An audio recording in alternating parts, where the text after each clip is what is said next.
ಹೊಲದ ಬಳಿ ಇರುವ ನದಿಯ ದಡದಲ್ಲಿ ಕೆಲಸಕ್ಕೆ ಹೋಗುವ ಕೂಲಿ ಜನರು ಕೂತ್ಕೊಂಡಿದ್ರು.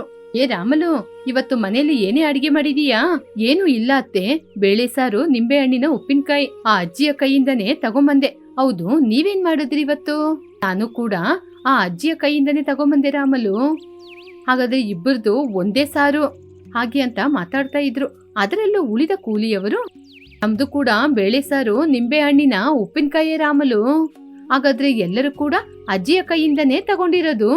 ಹೌದೇ ರಾಮಲು, ನಾವು ಏನ್ ಪುಣ್ಯ ಮಾಡಿ ಭಾಗ್ಯನ ಕಟ್ಕೊಂಡಿದೀವೋ. ನಮಗೆ ಎಲ್ಲರಿಗೂ ಆ ಅಜ್ಜಿಯೇ ಎಲ್ಲ ಮಾಡ್ಕೊಡ್ತಿದ್ದಾರೆ. ನಮಗೆ ಮಾಡಿ ಕೊಟ್ ಕಳ್ಸಿದ್ರೆ ಅವರಿಗೆ ಏನ್ ಸಿಗುತ್ತೆ? ನಮ್ ಜೊತೆಯಿಂದ ಹಣ ಕೂಡ ತಗೊಳ್ಳೋದಿಲ್ಲ. ಹೌದು, ಅವ್ರು ನಮ್ ಕೈಯಿಂದ ಹಣ ತಗೊಳ್ಳದಿದ್ರು ನಮ್ಮ ಎಲ್ಲರಿಗೂ ಅಡಿಗೆ ಮಾಡಿ ಕೊಡ್ಲಿಕ್ಕೇನೆ ಅವ್ರಿಗೆ ತುಂಬಾ ಸಂತೋಷ. ಇದು ಕಣೆ ರಾಮಲು, ಈ ಕಾಲದಲ್ಲಿ ಇಂಥ ಜನರು ಎಲ್ಲಿ ಸಿಗ್ತಾರೆ? ಆ ಅಜ್ಜಿ ಬೆಳಗಿನ ಜಾವ 5 ಗಂಟೆಗೆ ಎದ್ದು ನಮ್ಗೋಸ್ಕರ ಅಡಿಗೆ ಮಾಡ್ತಾರೆ. ಹೌದು ಅತ್ತೆ, ಆ ಅಜ್ಜಿ ಅವರಿಗೆ ಏನ್ ಮಾಡಿದ್ರು ನಾವು ಅವ್ರ ಋಣನ ತೀರ್ಸ್ಕೊಳಕ್ಕಾಗಲ್ಲ. ಹೀಗೆ ಎಲ್ಲರೂ ಕೂತ್ಕೊಂಡು ಅಜ್ಜಿ ಶೇಷಮ್ಮನ ಬಗ್ಗೆ ಮಾತಾಡ್ತಾ ಇದ್ರು. ಅಷ್ಟರಲ್ಲೇ ಒಬ್ಬ ವ್ಯಕ್ತಿನ ಕರ್ಕೊಂಡು ಎಲ್ಲರೂ ಅಳುತ್ತಾ ನದಿಯ ದಡಕ್ಕೆ ಬಂದ್ರು. ಅಮ್ಮ, ಈ ಕಡೆ ವಾರಾಹಿ ಅಮ್ಮನವರ ಗುಡಿಯಲ್ಲಿದೆ. ಏನ್ ತಾತಯ್ಯ, ಏನಾಯ್ತು? ಯಾಕೆ ನೀವು ಇಷ್ಟೊಂದು ಅಳ್ತಾ ಇದ್ದೀರಾ? ನನ್ನ ಮಗನಿಗೆ ಆರೋಗ್ಯ ಸಮಸ್ಯೆ ಇದೆ ಅಮ್ಮ. ಅವನ ಸಮಸ್ಯೆಯಿಂದನೇ ಊಟ ಮಾಡ್ಕೊಂಡು ಹಾಗೆ ಕೆಳಗ್ ಬಿದ್ಬಿಟ್ಟ. ಎಷ್ಟೋ ಜನರು ಈ ಊರಲ್ಲಿರುವ ವಾರಾಹಿ ದೇವರ ಬಗ್ಗೆ ಹೇಳಿದ್ದಾರೆ. ಅದಕ್ಕೇನೆ ಅವ್ರ ಜೊತೆ ಕರ್ಕೊಂಡೋಗೋಣ ಅಂತ ಆ ದೇವಸ್ಥಾನಕ್ಕೆ ದಾರಿ ಕೇಳ್ತಿದ್ದೀವಿ. ಅಯ್ಯೋ ತಾತಯ್ಯ, ಆ ತಾಯಿನ ನಂಬ್ಕೊಂಡ್ ಬಂದಿದ್ದೀರಾ. ನೀವು ನಮ್ಮ ಊರಿಗೆ ಬಂದ್ಮೇಲೆ ನಿಮಗೆ ಪರಿಹಾರ ಸಿಕ್ಕಿದ ಹಾಗೇನೆ. ನೋಡಿ, ಅಲ್ಲೇ ಪಕ್ಕದಲ್ಲಿ ಇದೆ ದೇವಸ್ಥಾನ. ತಾತಯ್ಯ, ನೀವು ಆ ದೇವಸ್ಥಾನಕ್ಕೆ ಹೋಗಿ, ಎಲ್ಲನೂ ಆ ವಾರಾಹಿ ಅಮ್ಮನವ್ರು ನೋಡ್ಕೋತಾರೆ. ಹೀಗೆ ಆ ತಾತಯ್ಯ ಅವರ ಮಗನನ್ನು ಕರ್ಕೊಂಡು ದೇವಸ್ಥಾನಕ್ಕೆ ಹೊರಟು ಹೋದ್ರು. ಹೀಗೆ ಆ ದಿನ ಕಳೆಯಿತು. ಮರುದಿನ ಬೆಳಿಗ್ಗೆನೆ ಶೇಷಮ್ಮ ಅಜ್ಜಿ ನಿದ್ರೆಯಿಂದ ಎದ್ದು, ಇವತ್ತು ಏನ್ ಅಡಿಗೆ ಮಾಡೋದು, ಏನ್ ಮಾಡ್ಬೇಕು ಅಂತ ಅರ್ಥ ಆಗ್ತಿಲ್ವೇ ಹಾಗೆ ಅಂತ ಸ್ವಲ್ಪ ಹೊತ್ತು ಆಲೋಚನೆ ಮಾಡಿದ್ರು. ನಿನ್ನೆ ತಂದಿದ ಬದ್ನೆಕಾಯಿ ಇದೆ, ಅದ್ರಲ್ಲೇ ಎಣ್ಣೆ ಬದ್ನೆ ಸಾರ್ ಮಾಡ್ತೀನಿ, ಎಲ್ಲರೂ ಸಂತೋಷವಾಗಿ ತಿಂತಾರೆ ಹಾಗೆ ಅಂತ ಹೇಳಿ ಒಲೆಯ ಬಳಿ ಬಂದ್ರು. ಅವಾಗ್ಲೇ, ಅಯ್ಯೋ ಸೌದೆ ಸ್ವಲ್ಪನೇ ಇದೆ, ಈ ಸೌದೆ ನಾಳೆಗೆ ಸಾಕಾಗಲ್ಲ. ನಾಳೆ ಬೆಳಗಿನ ಜಾವ ಕಾಡಿಗೆ ಹೋಗಿ ಸೌದೆ ತರಬೇಕು. ಹೀಗೆ ಶೇಷಮ್ಮ ಆಲೋಚನೆ ಮಾಡ್ಕೊಂಡು ಅಡಿಗೆ ಮಾಡಲಾರಂಭಿಸಿದ್ರು. ಸ್ವಲ್ಪ ಸಮಯದಲ್ಲೇ ಅಡಿಗೆ ಆಯಿತು. ಹಬ್ಬ, ಅಡಿಗೆ ಮುಗೀತು. ರಾಮಲು ಬೇಗ ಕೆಲ್ಸಕ್ಕೆ ಹೋಗ್ಬೇಕು ಅಂತ ಹೇಳ್ತಾ ಇದ್ದು, ಅವಳಿಗೆ ಹೇಳಿ ಸ್ವಲ್ಪ ಕಾಡಿಗೋಗಿ ಸೌದೆ ತರ ಕೇಳ್ತೀನಿ. ಹೀಗೆ ಶೇಷಮ್ಮ ಆಲೋಚನೆ ಮಾಡ್ತಾ ಇರುವಾಗನೇ ರಾಮಲು ಇದ್ದಕ್ಕಿದ್ದಂಗ ಅಲ್ಲಿಗೆ ಬಂದ್ಲು. ಅಜ್ಜಿ, ಬುತ್ತಿ ಕಟ್ಟಿದ್ರ? ಇವಾಗ್ಲೇ ಸಮಯ ಆಗ್ಬಿಡ್ತು. ಅಮ್ಮ ರಾಮಲು, ಅವಸರ ಪಡ್ಬೇಡಮ್ಮ, ನನಗೆ ನಿನ್ ಜೊತೆ ಹೇಳಲಿಕ್ಕೆ ಮರ್ತೋಯ್ತು. ಸೌದೆ ಖಾಲಿ ಆಯ್ತು. ಕೆಲ್ಸ ಮುಗಿಸಿ ಬರುವಾಗ ಸ್ವಲ್ಪ ಕಾಡಿಗೋಗಿ ಸೌದೆ ತರ್ತೀಯಾ? ಅಯ್ಯೋ ಅಜ್ಜಿ, ನನ್ನಿಂದ ಇವತ್ತು ಸೌದೆ ತರಕ್ಕೆ ಆಗೋದಿಲ್ಲ. ರಂಗಮ್ಮತ್ತೆ ಬರ್ತಾರಲ್ವಾ, ಅವರಿಗೆ ಹೇಳು, ಅವರು ತಂದ್ಕೊಡ್ತಾರೆ ಹಾಗೆ ಅಂತ ಹೇಳಿ ಹೊರಟು ಹೋದ್ಲು. ಸರಿ, ರಂಗಮ್ಮ ಬರ್ಲಿ, ಕಾಡಿಗೆ ಕರ್ಕೊಂಡೋಗು ಅಂತೀನಿ. ಈ ರಾಮಲಮ್ಮ ಆಗಲ್ಲ ಅಂದ್ಬಿಟ್ಲು. ಹಾಗೆ ಅಂತ ಶೇಷಮ್ಮ ಆಲೋಚನೆ ಮಾಡ್ತಾ ಇರುವಾಗನೇ ರಂಗಮ್ಮ ಬಂದ್ರು. ಏನ್ ರಂಗಮ್ಮ, ನಿಮ್ಮೊಳಗೆ ನೀವೇ ಏನೋ ಆಲೋಚನೆ ಮಾಡ್ತಿದ್ದೀರಾ? ಏನು ಇಲ್ಲ ರಂಗಮ್ಮ, ನಾಳೆ ಅಡಿಗೆ ಮಾಡ್ಲಿಕ್ಕೆ ಸೌದೆ ಇಲ್ಲ. ನೀನು ನನ್ ಜೊತೆ ಕಾಡಿಗೆ ಬರ್ತೀಯಾ? ನಿನಗೆ ಕೆಲ್ಸಕ್ಕೆ ಹೋಗಕ್ಕೆ ಇನ್ನೂ ಸಮಯ ಇದೆ ಅಲ್ವಾ? ಅಷ್ಟ್ರಲ್ಲಿ ನಾವಿಬ್ರು ಹೋಗಿ ಸೌದೆ ತಂದ್ಬಿಡೋಣ. ಅಯ್ಯೋ ಅಜ್ಜಿ, ಇವಾಗ ನಾನು ನನ್ನ ಹೊಲಕ್ಕೆ ಹೋಗಿ ಹುಳಗಳಿಗೆ ಮದ್ದುನ ಹಾಕಿ ಆಮೇಲೆ ನಾನು ಕೆಲ್ಸಕ್ಕೆ ಹೋಗ್ಬೇಕು. ಇವತ್ ನನ್ನಿಂದ ಆಗಲ್ಲ, ನೀನೇ ಹೋಗಿ ಬರ್ತೀಯಾ? ಹೌದಾ, ಹಾಗಾದ್ರೆ ನಿನ್ಗೆ ನನ್ ಜೊತೆ ಬರಕ್ ಆಗಲ್ವಾ? ಸರಿ, ಪರವಾಗಿಲ್ಲ ಬಿಡು. ಹೌದು, ಹೇಳಲಿಕ್ಕೆ ಮರ್ತೋಯ್ತು, ಮೊನ್ನೆ ಊಟ ತಗೊಂಡೋಗಿದ್ದೆಲ್ಲ ಆ ಬುತ್ತಿನ ತಂದ್ಕೊಟ್ಟಿಲ್ವಲ್ಲ? ಓ ಅದ ಅಜ್ಜಿ, ಖಂಡಿತ ತಂದ್ಕೊಡ್ತೀನಿ ಹಾಗೆಂತ ಊಟ ತಗೊಂಡು ಅಲ್ಲಿಂದ ಹೊರಟು ಹೋದ್ಲು. ಹೀಗೆ ಆ ದಿನ ತುಂಬಾ ಜನ ಬಂದು ಅಜ್ಜಿ ಹತ್ರದಿಂದ ಊಟನ ತಗೊಂಡೋಗ್ತಾ ಇದ್ರು. ಆದ್ರೆ ಯಾರು ಕೂಡ ಅಜ್ಜಿಯವರಿಗೆ ಸಹಾಯ ಮಾಡ್ಲಿಕ್ಕೆ ಮುಂದೆ ಬರ್ಲಿಲ್ಲ. ನಾನು ಬೆಳಿಗ್ಗೆ 5 ಗಂಟೆಗೇನೆ ಎದ್ದು ಎಲ್ರಿಗೂ ತಿನ್ಲಿಕ್ಕೆ ಬುತ್ತಿನ ರೆಡಿ ಮಾಡಿರ್ತೀನಿ. ಆದ್ರೆ ಯಾರು ಕೂಡ ನನ್ಗೆ ಸಹಾಯ ಮಾಡ್ಲಿಕ್ಕೆ, ನನ್ ಜೊತೆ ಕಾಡಿಗೆ ಬರ್ಲಿಕ್ಕೆ ಒಪ್ಲಿಲ್ಲ. ನನಗೆ ಅಂತ ಯಾರಿದ್ದಾರೆ? ಈ ದೇವ್ರು ಯಾಕೆ ಹೀಗೆ ಮಾಡ್ತಾನೋ? ಎಲ್ರಿಗೂ ಎಷ್ಟೋ ಸಹಾಯ ಮಾಡಿದ್ರು ನನಗೆ ಅಂತ ಯಾರು ಸಹಾಯ ಮಾಡ್ಲಿಕ್ಕೆ ಮುಂದೆನೆ ಬರೋದಿಲ್ಲ. ಹೀಗೆ ಅಜ್ಜಿ ತನ್ನೊಳಗೆ ತಾನೇ ಕೊರಗುತ್ತಾ, ತನಗೆ ಯಾರು ಇಲ್ಲ ಅಂತ ಅವರೇ ಕಾಡಿಗೆ ಹೋಗಿ ಸೌದೆ ತಂದ್ರು. ಆ ದಿನ ದೀಪಾವಳಿ ಹಬ್ಬ ಆಗಿದ್ರಿಂದ ಅಜ್ಜಿಯ ಬಳಿ ಯಾರು ಬರ್ಲಿಲ್ಲ. ಅಯ್ಯೋ, ನಾನಿವತ್ತು ಊರಿನ ಜನರಿಗೋಸ್ಕರ ಅಡಿಗೆ ಮಾಡಿದ್ದೆ, ಆದ್ರೆ ದೀಪಾವಳಿ ಅನ್ನೋ ಕಾರಣದಿಂದ ಯಾರು ಕೂಡ ಮನೆಗೆ ಬರ್ಲೇ ಇಲ್ಲ. ಇವತ್ತು ಎಲ್ಲರ ಮನೆಯಿಂದ ಘಮಘಮ ವಾಸನೆ ಬರ್ತಿದೆ. ಎಲ್ರಿಗೂ ಯಾವತ್ತು ನಾನ್ ಅಡಿಗೆ ಮಾಡಿ ಕೊಡ್ತೀನಿ, ಇವತ್ತು ನನ್ಗೆ ಯಾರು ತರ್ತಾರೆ ಅಂತ ನೋಡ್ತೀನಿ ಹಾಗೆ ಅಂತ ಅಜ್ಜಿ ಕಾಯ್ತಾ ಇದ್ರು. ಆದ್ರೆ ಯಾರು ಕೂಡ ಯಾರ ಮನೆಯಿಂದ ಊಟ ತರಲಿಲ್ಲ. ನಾನು ಎಂತ ಹುಚ್ಚಿ, ಎಲ್ಲರಿಗೋಸ್ಕರ ನಾನು ಅಡಿಗೆ ಮಾಡಿ ಕೊಟ್ರೆ ಇವತ್ತು ಹಬ್ಬ ಆದ್ರೂ ಯಾರು ಕೂಡ ನನಗೋಸ್ಕರ ಅಡಿಗೆನ ಮಾಡ್ಕೊಂಡ್ ತರ್ಲಿಲ್ಲ. ಎಲ್ಲರನ್ನ ನಾನು ನನ್ನವರು ಅನ್ಕೋತೀನಿ, ಆದ್ರೆ ಯಾರು ಕೂಡ ನನ್ನ ಅವ್ರವಳು ಅಂತ ಯೋಚನೆ ಮಾಡ್ಕೊಂಡು ತಂದ್ಕೊಡಲ್ಲ. ಈ ವಯಸ್ಸಲ್ಲಿ ಆ ದೇವ್ರ ಹತ್ರ ನಾನು ಒಂದೇ ಕೇಳ್ಕೊಳ್ಳೋದು, ನನಗೆ ಅಂತ ಈ ವಯಸ್ಸಲ್ಲಿ ಯಾರೂ ಇಲ್ವಾ? ಆ ದೇವ್ರು ನನಗೋಸ್ಕರ ಯಾರನ್ನಾದ್ರೂ ಒಬ್ಬರನ್ನಾದ್ರೂ ಕಳ್ಸಿದ್ರೆ ನನ್ನ ಕಾಲ ಮುಗಿಯುವಾಗ ನನಗೋಸ್ಕರ ಅವರು ಕಾಯ್ಕೊಂಡಿರ್ತಾರೆ. ಮರುದಿನ ಎಂದಿನಂತೆ ಬೆಳಿಗ್ಗೆ ಎದ್ದು ಅಡಿಗೆ ಮಾಡಲಾರಂಭಿಸಿದ್ರು. ಇವತ್ತು ಯಾಕೋ ನನಗೆ ತುಂಬಾನೇ ಆಯಾಸ ಆಗ್ತಾ ಇದೆ, ಬೇಗ ಅಡಿಗೆ ಮಾಡ್ಕೊಂಡು ಮಲ್ಕೋಬೇಕು ಹಾಗೆ ಅಂತ ಆಲೋಚನೆ ಮಾಡ್ಕೊಂಡಿರುವಾಗನೇ ತಲೆ ಸುತ್ತಿ ಕೆಳಗೆ ಬಿದ್ಬಿಟ್ರು.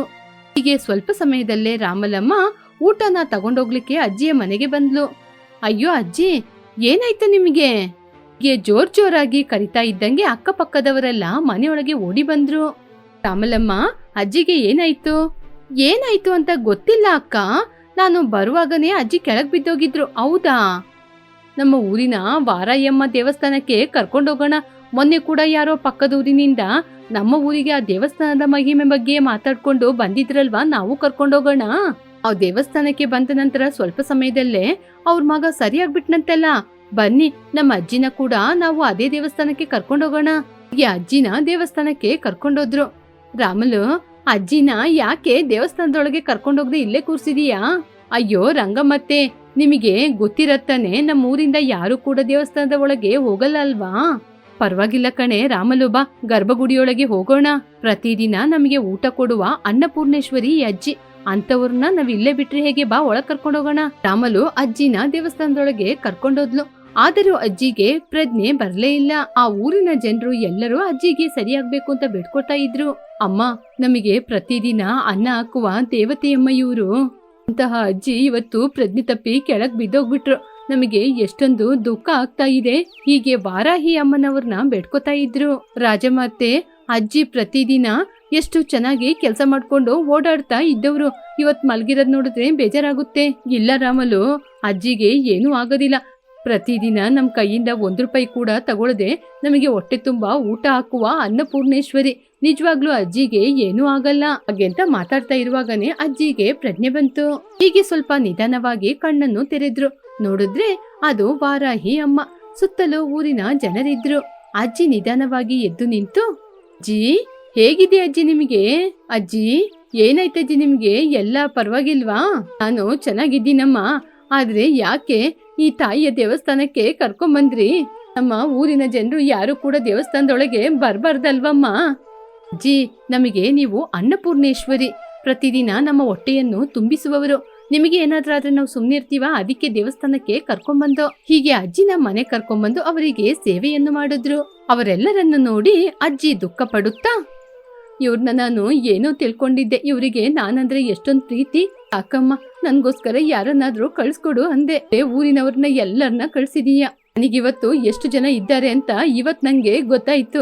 ಹೀಗೆ ಅಜ್ಜಿ ತನ್ನೊಳಗೆ ತಾನೇ ತುಂಬಾನೇ ಸಂತೋಷ ಪಟ್ರು. ಮಲ್ಲೇಶಂ ರಾತ್ರಿ ಇಡೀ ಮರದ ಕೆಳಗೆ ಮಲ್ಕೊಂಡು ಬೆಳಿಗ್ಗೆ ಎದ್ದು ಸುತ್ತಮುತ್ತ ನೋಡ್ತಿದ್ದ. ಏನಿದು, ರಾತ್ರಿ ಇಲ್ಲೇ ಮಲಗಿದ್ನಾ? ಸಂಜೆ ಸುಬ್ಬಿಯವರ ಕಲ್ಲಂಗಡಿಗೆ ಹೋಗಿದ್ದು ನೆನ್ಪಿದೆ, ಆದ್ರೆ ರಾತ್ರಿ ಇಲ್ಲಿಗೆ ಹೇಗೆ ಬಂದೆ? ಸುಮ್ನೆ ಯೋಚನೆ ಮಾಡಕ್ಕೆ ಹೇಗೆ ಬಂದೆ ಅಂತ ತಿಳ್ಕೋಬೇಕು. ಆದ್ರೆ ಏನ್ ಮಾಡೋದು, ನಿನ್ನೆ ನಡೆದಿದ್ನ ನನಗೆ ಯಾರಪ್ಪ ತಿಳಿಸ್ತಾರೆ?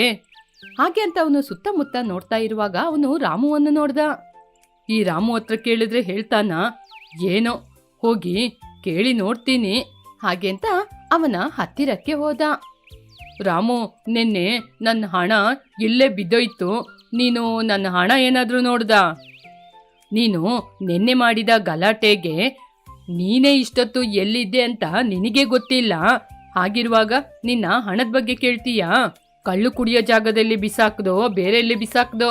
ನಿನ್ನೆ ಸುಬ್ಬಿ ಹತ್ರ ಜಗಳ ಮಾಡ್ತಾ ಇದ್ದೆ ಅಲ್ವಾ, ಅಲ್ಲೇ ಎಲ್ಲಾದ್ರೂ ಬೀಳಿಸ್ಕೊಂಡ ಏನೋ? ಏನು, ಸುಬ್ಬಿ ಹತ್ರ ಜಗಳ ಮಾಡಿದ್ನ? ಇವಾಗ ಸ್ವಲ್ಪ ಸ್ವಲ್ಪ ಯೋಚನೆ ಆಗ್ತಾ ಇದೆ. ಹಾಗೆ ಅಂತ ಆಲೋಚನೆ ಮಾಡ್ಕೊಂಡು ಸುಬ್ಬನ ಅಂಗಡಿಗೆ ಹೋಗೋಣ ಅಂತ ಅವನ ಅಂಗಡಿ ಕಡೆ ಹೊರಟ. ಲೇ ಮಲ್ಲೇಶ, ನಾನ್ ನಿನ್ನೆ ನಿನ್ಗೆ ಹೇಳ್ದೆ ಅಲ್ವಾ, ಇನ್ ಮುಂದೆ ನನ್ನ ಅಂಗಡಿ ಕಡೆ ಬರ್ಬೇಡ ಅಂತ. ನೀನು ನಿನ್ನೆ ಮಾಡಿದ ಜಗಳನೇ ಇನ್ನೂ ಹೋಗಿಲ್ಲ, ಮತ್ ಯಾಕೋ ಬಂದೆ? ಲೇ ಸುಬ್ಬಿ, ಹಾಗೆಲ್ಲ ಹೇಳ್ಬೇಡ ಕಣೋ. ನಿನ್ನ ಅಂಗಡಿಯಲ್ಲಿ ನಿನ್ಕಿಂತ ನಾನೇ ತಾನೇ ಜಾಸ್ತಿ ಇರೋದು. ಹಾಗಿರುವಾಗ ನನ್ನ ಬರ್ಬೇಡ ಅಂತೀಯ? ನಿನ್ನೆ ನಾನು ಮಾಡಿದ ತಪ್ಪಿನ ಬಗ್ಗೆ ಮಾತಾಡೋಣ ಅಂತ ಬಂದೆ. ಸರಿ ಬಾ, ಇಲ್ಲಿ ಕೂತ್ಕೊ ಮಾತಾಡೋಣ. ನಾನು ನಿನ್ನೆ ಮಾಡಿದ ತಪ್ಪಿಗೇನೆ ನಿನ್ ಜೊತೆ ಕ್ಷಮೆ ಕೇಳೋಣ ಅಂತ ಇಷ್ಟು ದೂರ ಬಂದಿದ್ದೀನಿ. ಓ, ಕ್ಷಮೆ ಕೇಳಕ್ಕೆ ಬಂದಿದೀಯಾ? ಹಾಗಾದ್ರೆ ಕೇಳು. ನನ್ನ ಜೊತೆ ಕ್ಷಮೆ ಕೇಳಕ್ಕೆ ಬಂದಿದೀಯಾ ಅಂತ ಇಲ್ಲಿ ನಿಂಗೆ ಅವಕಾಶ ಕೊಟ್ಟಿದ್ದೀನಿ. ಎಲ್ಲ ಅಂದ್ರೆ ನಿನ್ನ ಕ್ಷಮಿಸಕ್ಕೆ ಹೀಗೆ ಮಾತಾಡ್ಸಿದ್ರೆ ಹೇಗೆ ಕಣೋ? ಒಂದು ಕಾಲ್ನ ಮುಂದಿಟ್ಟು ಮುಂದಕ್ಕೆ ಬಾರೋ. ಮಲ್ಲೇಶಂ ಕ್ಷಮೆ ಕೇಳಲಿಕ್ಕೆ ಬಂದಿದ್ದಾನೆ ಎನ್ನುವ ಸಂತೋಷದಲ್ಲಿ ಒಂದು ಕಳ್ಳು ಬಾಟ್ಲನ್ನು ಮುಂದೆ ಇಟ್ಕೊಂಡು ಸುಬ್ಬಿ ಮುಂದೆ ಬಂದ. ಲೇ, ಈ ಬಾಟ್ಲಿಗೆ ಹಣ ಇಲ್ಲ. ಇನ್ ಮುಂದೆ ನಿನ್ ಜೊತೆ ಯಾವತ್ತೂ ಕೂಡ ನಾನು ಜಗಳ ಮಾಡೋದಿಲ್ಲ. ಸರಿ ಸರಿ, ಇನ್ ಮುಂದೆ ನನ್ನ ಜೊತೆ ಜಗಳ ಮಾಡಲ್ಲ ಅಂತ ಹೇಳ್ತಿದ್ಯಲ್ಲ. ಈ ಕಳ್ಳಿಗೆ ನೀನು ಹಣ ಕೊಡ್ಬೇಡ, ಇದನ್ನ ತಗೊಂಡು ಮನೆಗೋಗು. ಸರಿ ಅಂತ ಹೇಳಿ ಮಲ್ಲೇಶಂ ಕುಡಿದು ಅಲ್ಲಿಂದ ಮನೆಗೆ ಹೊರಟ. ಮನೆಗೆ ಹೋಗುವ ದಾರಿಯಲ್ಲಿ ಉದ್ದಕ್ಕೂ ಯೋಚನೆ ಮಾಡ್ಕೊಂಡು, ಹುಚ್ಚ ಸುಬ್ಬಯ್ಯ ಅವನ ಜೊತೆ ಕ್ಷಮೆ ಕೇಳಕ್ಕೆ ಹೋಗಿದ್ದೀನಿ ಅಂತ ನನಗೆ ಕುಡಿಯಕ್ಕೆ ಫ್ರೀಯಾಗಿ ಕೊಟ್ಬಿಟ್ಟ. ಪರವಾಗಿಲ್ಲ, ಕ್ಷಮೆ ಕೇಳಿದ್ರೆ ಏನಾಯ್ತು, ನನಗೆ ಒಂದು ಬಾಟ್ಲು ಕುಡಿಯಕ್ಕೆ ಸಿಕ್ತಲ್ವಾ? ಇವತ್ತಿಗೆ ಇದು ಸಾಕು. ಇನ್ನು ರಾತ್ರಿಗೆ ಯಾರ ಜೊತೆ ಆದ್ರೂ ಏನಾದ್ರೂ ಚೆನ್ನಾಗಿ ಮಾತಾಡಿ ಇನ್ನು ಸ್ವಲ್ಪ ಕುಡಿಯಕ್ಕೆ ಸಂಪಾದನೆ ಮಾಡ್ಬೇಕು. ಹೀಗೆ ಆಲೋಚನೆ ಮಾಡ್ಕೊಂಡು ಮನೆಗೆ ಹೋಗಿ ಮಲಗಿಕೊಂಡ ಮಲ್ಲೇಶಂ. ಹೀಗೆ ಸಂಜೆ ಆಯ್ತು. ಮಲ್ಲೇಶಂ ಮಲಗಿ ನಿದ್ರೆ ಮಾಡಿ ಹೊರಗೆ ಬರುವಾಗ ಮನೆ ಮುಂದೆ ಸುಜಾತ ಶಂಕರಮ್ಮನನ್ನು ನೋಡಿದ. ಅರೆ, ಇವರು ಇಲ್ಲೇನ್ ಮಾಡ್ತಾ ಇದ್ದಾರೆ? ಶಂಕರಂ, ಸುಜಾತ, ಹೌದು, ನೀವ್ ಇಲ್ಲೇನ್ ಮಾಡ್ತಿದ್ದೀರಾ? ಅಣ್ಣ, ನಾವು ಆವಾಗ್ಲಿಂದ ನಿಮ್ನ ಎಬ್ಬಿಸ್ತಾ ಇದ್ದೀವಿ, ಆದ್ರೆ ನೀವು ಎದ್ದೇಳ್ತಾನೇ ಇಲ್ಲ. ಅದಕ್ಕೇನೆ ನೀವು ಯಾವಾಗ ಎದ್ದೇಳ್ತೀರಾ ಆವಾಗ ಎದ್ದೇಳಿ ಅಂತ ನಿಮಗೋಸ್ಕರ ಕಾಯ್ತಾ ಇದ್ದೋ. ನನ್ನ ಎಬ್ಬಿಸ್ಲಿಕ್ಕೆ ಬಂದ್ರ? ಅಯ್ಯಯ್ಯೋ, ಇವ್ರ ಜೊತೆ ಯಾವಾಗಾದ್ರೂ ಸಾಲ ತಗೊಂಡಿದ್ದೀನಾ? ನನಗೆ ಯೋಚನೆ ಬರ್ತಾ ಇಲ್ಲ. ಅಣ್ಣ, ನಮಗೆ ಒಂದು ಸಮಸ್ಯೆ. ನೀವು ನಮ್ಮ ಮನೆಗೆ ಬಂದಿರುವಾಗ ನಿಮಗೆ ಏನೇ ಸಮಸ್ಯೆ ಬಂದ್ರು ನಾನಿದ್ದೀನಿ ಅಂತ ಮಾತು ಕೊಟ್ರಿ ಅಲ್ವಾ? ಮಾತು ಕೊಟ್ಟಿರ್ತೀನಿ, ಹೇಳಮ್ಮ. ಇವಾಗ ನಿಮ್ ಸಮಸ್ಯೆ ಏನು? ಅಣ್ಣ, ನಿಮಗೆ ಗೊತ್ತು ತಾನೆ, ನನ್ ಗಂಡ ಪ್ರತಿದಿನ ಕೂಲಿ ಕೆಲ್ಸಕ್ಕೆ ಹೋದ್ರೇನೆ ನಮ್ ಮನೆ ನಡೆಯೋದು ಅಂತ. ಆದ್ರೆ ಈ ಮಧ್ಯ ಎಲ್ಲರೂ ಇಸ್ಪೇಟ್ ಆಡ್ತಾ ಇದ್ದಾರೆ. ನನ್ ಗಂಡ ಕೂಡ ಅದ್ರಲ್ಲೇ ಹಣನ ಬಿಟ್ಟು ಬರ್ತಿದ್ದಾರೆ. ಇವರು ಒಬ್ರು ಮಾತ್ರ ಅಲ್ಲಣ್ಣ, ಈ ಸಮಸ್ಯೆ ನಮ್ಮ ಊರಿನಲ್ಲಿ ತುಂಬಾ ಜನರು ಇದ್ರೊಳಗೆ ಸಿಕ್ಕಾಕೊಂಡು ಅವಸ್ಥೆ ಪಡ್ತಿದ್ದಾರೆ. ಆದ್ರಿಂದ ಇವ್ರನ್ನ ನೀವೇ ಹೊರಗಡೆ ತರಬೇಕು. ಈ ಸಮಸ್ಯೆ ಯಾರಿಗೆಲ್ಲ ಇದೆ ಅಂತ ನಂಗೆ ಗೊತ್ತಿಲ್ಲ ಸುಜಾತ, ಆದ್ರೆ ನಿನ್ನ ಸಮಸ್ಯೆ ಅಂತ ಹೇಳ್ದೆ ಅಲ್ವಾ, ಖಂಡಿತ ನಾನು ಸಹಾಯ ಮಾಡೇ ಮಾಡ್ತೀನಿ. ಆದ್ರೆ ಏನಣ್ಣ, ನಮ್ಮ ಸಮಸ್ಯೆ ಬಗ್ಗೆ ನೀವು ಆಲೋಚನೆ ಮಾಡಿದ್ರೆ ನಿಮ್ಮ ಪ್ರತಿದಿನದ ಖರ್ಚು ನಾನ್ ನೋಡ್ಕೋತೀನಿ. ಹಬ್ಬಾ, ಏನಾದ್ರೂ ಹೇಳಿ ಪ್ರತಿದಿನ ನನ್ನ ಖರ್ಚುನ ಇವ್ರ ತಲೆಯಲ್ಲೇ ಕಟ್ಬಿಡ್ಬೇಕು. ಆ ದೇವ್ರಿದ್ದಾನೆ, ನನಗೆ ಗೊತ್ತಿರುವ ಹಾಗೆ ಆ ದೇವ್ರೇ ನನ್ಗೋಸ್ಕರ ಇವ್ರನ್ನ ಕಳ್ಸಿರ್ಬೇಕು. ಹೀಗೆ ಮನಸ್ಸಲ್ಲಿ ಆಲೋಚನೆ ಮಾಡುತ್ತಾ ಹೊರಗಡೆ ಮಾತ್ರ ಈ ರೀತಿ ಮಾತಾಡ್ದ. ನಿಮಗೆ ಸಹಾಯ ಮಾಡ್ಲಿಕ್ಕೆ ಮಾತ್ರ ನಾನು ಯಾವಾಗ್ಲೂ ಇರ್ತೀನಿ. ಸರಿ, ನಿಮ್ ಸಮಸ್ಯೆ ಏನು ಅಂತ ಹೇಳಿ. ಅಣ್ಣ, ಅದೇ ಹೇಳ್ದೆ ಅಲ್ವಾ, ನಮ್ಮ ಊರಿಗೆ ಬಂದಿರುವ ಸಮಸ್ಯೆಯನ್ನು ನಿಮ್ಮ ಬುದ್ಧಿವಂತಿಕೆಯಿಂದ ನೀವೇ ಆಲೋಚನೆ ಮಾಡಿ ಪರಿಹಾರವನ್ನು ನೀವೇ ಹುಡುಕಿ ಕೊಡ್ಬೇಕು. ಖಂಡಿತವಾಗಿ ಪರಿಹಾರ ಹೇಳ್ತೀನಿ ಸುಜಾತ. ಇವಾಗ ಒಂದು 50 ರೂಪಾಯಿ ಕೊಟ್ರಂದ್ರೆ ನನ್ನ ಮನಸ್ಸಿಗೆ ಇಷ್ಟವಾಗುವ ಸ್ಥಳಕ್ಕೆ ಹೋಗಿ ನಿಮ್ಮ ಸಮಸ್ಯೆ ಬಗ್ಗೆ ಪ್ರಶಾಂತವಾಗಿ ಆಲೋಚನೆ ಮಾಡ್ತೀನಿ. ಸರಿ ಅಣ್ಣಯ್ಯ. ಹಾಗೆ ಅಂತ ಅವಳ ಕೈಯಲ್ಲಿರುವ 50 ರೂಪಾಯಿನ ಮಲ್ಲೇಶ್ವರನ ಕೈಯಲ್ಲಿ ಕೊಟ್ಟು ಹೊರಟು ಹೋದ್ಲು. ಅಪ್ಪ, ಈ ಹೊತ್ತಿಗೆ ಹೊಟ್ಟೆ ತುಂಬುವ ಅವಕಾಶ ಸಿಕ್ತು. ಇನ್ನು ಪ್ರತಿದಿನ ಇವಳ ಜೊತೆ 50 ರೂಪಾಯಿ ಅಂತ ಕೇಳ್ಕೊಂಡು ಕಾಲನ ಮುಂದೆ ತಳ್ಬೋದು. ಸುಜಾತ ಅವಾಗ ಕೂಡಿಡ್ತಾ ಇರುವ ಹಣವನ್ನು ಮಲ್ಲೇಶಂಗೆ ಕೊಡ್ತಾ ಇದ್ಲು. ಸುಜಾತನ ಕೈಯಲ್ಲೂ ಹಣ ಖಾಲಿ ಆಯಿತು. ಹೀಗಿರುವಾಗ ಒಂದು ದಿನ ಮಲ್ಲೇಶ್ವರಂ ಅಣ್ಣನ ಜೊತೆ ಹೇಳಿರುವ ಸಮಸ್ಯೆ ಇದುವರೆಗೂ ಎಲ್ಲಿಯ ತನಕ ಬಂದಿದೆ ಅಂತ ಒಮ್ಮೆ ಹೋಗಿ ನೋಡಿ ಬರ್ತೀನಿ. ಹೀಗೆ ಸುಜಾತ ಮಲ್ಲೇಶಂನ ಮನೆಗೆ ಹೊರಟಿದ್ಲು. ಮಲ್ಲೇಶಂ ಸುಜಾತನ ಬಳಿ ಬರ್ಬೇಕು ಅಂತ ಕಾಯ್ತಾ ಇದ್ದವನು ಸುಜಾತನ ನೋಡಿದ ತಕ್ಷಣ ಅವನಿಗೆ ಗೊಂದಲ ಆರಂಭವಾಯಿತು. ಏನಮ್ಮ ಸುಜಾತ, ನೀನೇ ಬಂದ್ಬಿಟ್ಟೆ? ನಾನೇ ನಿನ್ನ ನೋಡ್ಕೊಂಡು ಅಲ್ಲಿಯ ತನಕ ಬರೋಣ ಅಂತ ಇದ್ದೆ, ಅಷ್ಟರಲ್ಲಿ ನೀನೇ ಬಂದ್ಬಿಟ್ಟೆ. ಹೌದಣ್ಣ, ನಾನೇ ಬಂದೆ. ನಾವು ಈ ಕೆಲಸವನ್ನು ಆರಂಭಿಸಿ ತುಂಬಾ ದಿನಗಳಾಯ್ತಲ್ವಾ. ನನಗೆ ಊರಲ್ಲಿ ಯಾವ ಬದಲಾವಣೆನೂ ಗೊತ್ತಾಗಿಲ್ಲ. ಅದಕ್ಕೆ ನೀವು ಈ ಸಮಸ್ಯೆನ ಎಲ್ಲಿವರೆಗೂ ತಂದಿದ್ದೀರಾ ಅಂತ ನೋಡಕ್ ಬಂದೆ. ಅದೇ ಕೆಲ್ಸದ ಮೇಲೆ ಇದ್ದೀನಮ್ಮ. ಅಣ್ಣ, ನೀವು ನನಗೂ ಒಂದ್ಸಲ ಹೇಳ್ತೀರಾ ನಿಮ್ ಕೆಲ್ಸ ಏನು ಅಂತ? ಅವಾಗ ಮಲ್ಲೇಶಂ ಸುಜಾತನ ಕೈಯಲ್ಲಿ ಸಿಕ್ಕಾಕೊಂಡ. ಏನ್ ಹೇಳ್ಬೇಕು ಅಂತ ತಡವಡಿಸ್ತಾ ಇದ್ದ. ಹೀಗೆ ಸ್ವಲ್ಪ ಸಮಯದಲ್ಲೇ, ಅಮ್ಮ ಸುಜಾತ, ಊರನ್ನೇ ಪೀಡಿಸುವ ಸಮಸ್ಯೆ ಅಂತ ಹೇಳೋದ್ರಿಂದ ನೀನೊಂದು ಕೆಲಸ ಮಾಡು. ನಿನಗೆ ನಂಬಿಕೆ ಇರುವ ಒಬ್ಬ ವ್ಯಕ್ತಿಯನ್ನು ಕರ್ಕೊಂಡು ನೀನು ಯಾವ ಸಮಸ್ಯೆ ಅಂತಿದ್ದೀಯೋ ಆ ಸ್ಥಳಕ್ಕೆ ಹೋಗು. ಹೊಸದಾಗಿ ಅಲ್ಲದೆ ಅಲ್ಲಿ ಏನೋ ಕೆಲ್ಸದ ಮೇಲೆ ಬಂದಿರುವ ಹಾಗೆ ಹೋಗಿ ಅಲ್ಲಿ ಏನ್ ನಡೀತಾ ಇದೆ ಅಂತ ಚೆನ್ನಾಗಿ ನೋಡಿ ವಿಚಾರಿಸಿ ಅದನ್ನು ಒಂದು ಕಾಗದದಲ್ಲಿ ಬರೆಯಿರಿ. ಅಲ್ಲಿ ಏನೆಲ್ಲ ನಡೀತಾ ಇದೆ ಅಂತ ವಾರ್ತಾ ಪತ್ರಿಕೆಗೆ ವರದಿಯನ್ನು ಕೊಟ್ರೆ ಅವರೇ ನೋಡ್ಕೋತಾರೆ. ಹೌದಣ್ಣ, ಚೆನ್ನಾಗಿದೆ ನಿಮ್ ಪರಿಹಾರ. ಸರಿ ಅಣ್ಣ, ನೀವು ಹೇಳಿದ ರೀತಿನೇ ನಾನ್ ಮಾಡ್ತೀನಿ. ಹಾಗೆ ಹೇಳಿ ಸುಜಾತ ಅಲ್ಲಿಂದ ಹೊರಟು ಹೋದ್ಲು. ಇವಳೇನು, ನಾನು ಏನೋ ಹೇಳ್ದೆ ಅದೇ ಸರಿಯಾದ ಮಾತು ಅಂತ ಹೋಗ್ತಾ ಇದ್ದಾಳಲ್ಲ ಈ ಹುಚ್ಚಿ. ಅಯ್ಯೋ, ಇವಳು ನನಗೆ ಕುಡಿಯಕ್ಕೆ ಇವತ್ತು ಹಣ ಕೊಡದೆ ಹೋಗ್ಬಿಟ್ಲು. ಇವತ್ ನಾನು ಹೇಗೆ ಕುಡಿಯೋದು? ಸರಿ, ಇವತ್ತು ಆ ಸುಬ್ಬಿಗೆ 2 ಮಾಯದ ಮಾತುಗಳನ್ನು ಹೇಳಿ 2 ಬಾಟಲ್ ಕುಡಿಬೇಕು. ಹಾಗೆ ಅಂತ ಮಲ್ಲೇಶಂ ಅಲ್ಲಿಂದ ಅಂಗಡಿಗೆ ಹೊರಟ. ಅಂಗಡಿಯ ಬಳಿ ಕೂತ್ಕೊಂಡು ಸುಬ್ಬಿಯ ಬಳಿ ಕೇಳ್ತಾ ಇದ್ದ. ಅಯ್ಯೋ ಮಲ್ಲೇಶಂ, ನೀನು ಇಷ್ಟೊಂದು ಕೇಳ್ಬೇಕಾದ ಅವಶ್ಯಕತೆ ಇಲ್ಲ. ಪರಿಸ್ಥಿತಿ ಚೆನ್ನಾಗಿದ್ರೆ ನಾನೇ ಕೊಡ್ತಾ ಇದ್ದೆ. ಆದ್ರೆ ಜನರ ಕಣ್ಣು ಯಾವಾಗ ನನ್ನ ಅಂಗಡಿನ ಮುಚ್ಚಿಸ್ಬೇಕು ಅಂತ ಅದ್ರ ಮೇಲೇನೆ ಕಾಯ್ತಾ ಇದ್ದಾರೆ. ಅಯ್ಯೋ, ನಮ್ಮನ್ನು ನಂಬಿದ ನಿನ್ನನ್ನ ನಾವು ಅಷ್ಟು ಬೇಗ ಕೈ ಬಿಟ್ಬಿಡ್ತೀವಾ ಏನು? ಇಲ್ಲಿ ನೋಡು ಸುಬ್ಬಣ್ಣ, ನಿನ್ನ ಅಂಗಡಿ ಮುಚ್ಚಲಿಕ್ಕೆ ಅಷ್ಟು ಬೇಗ ನಾವು ಬಿಟ್ಬಿಡ್ತೀವಾ? ಹಾಗೆಲ್ಲ ಆಲೋಚನೆ ಮಾಡಬೇಡ. ನನಗೆ 2-3 ದಿನದಲ್ಲಿ ಹಣ ಬರುತ್ತೆ. ನಿನ್ನ ಹಣವನ್ನೆಲ್ಲ ಕೊಟ್ಬಿಡ್ತೀನಿ. 2-3 ದಿನ ಇದನ್ನೆಲ್ಲ ಕೊಟ್ಟು ನಮ್ಮನ್ನ ಕಾಪಾಡಿದ್ರೆ ನಾನು ನಿನಗೆ 10 ರೂಪಾಯಿ ಜಾಸ್ತಿನೇ ಕೊಡ್ತೀನಿ. ನನಗೆ ಎಷ್ಟು ಹಣ ಬಂದರೂ ಕೂಡ ಅದನ್ನ ನಾನು ನಿನಗೆ ತಾನೇ ಕೊಡಬೇಕು. ಆ ಮಾತನ್ನು ಕೇಳಿದ ಸುಬ್ಬಣ್ಣನಿಗೆ ತುಂಬಾನೇ ಸಂತೋಷವಾಯಿತು. ಮಲ್ಲೇಶಂ ಸುಬ್ಬಣ್ಣನಿಗೆ ಮಾಯದ ಮಾತುಗಳನ್ನು ಹೇಳಿ ಅವನಿಗೆ ಬೇಕಾದಷ್ಟು ಬಾಟಲ್ಗಳನ್ನ ತಗೊಂಡು ಕುಡಿತಾನೆ ಕಾಲ ಕಳೀತಾ ಇದ್ದ.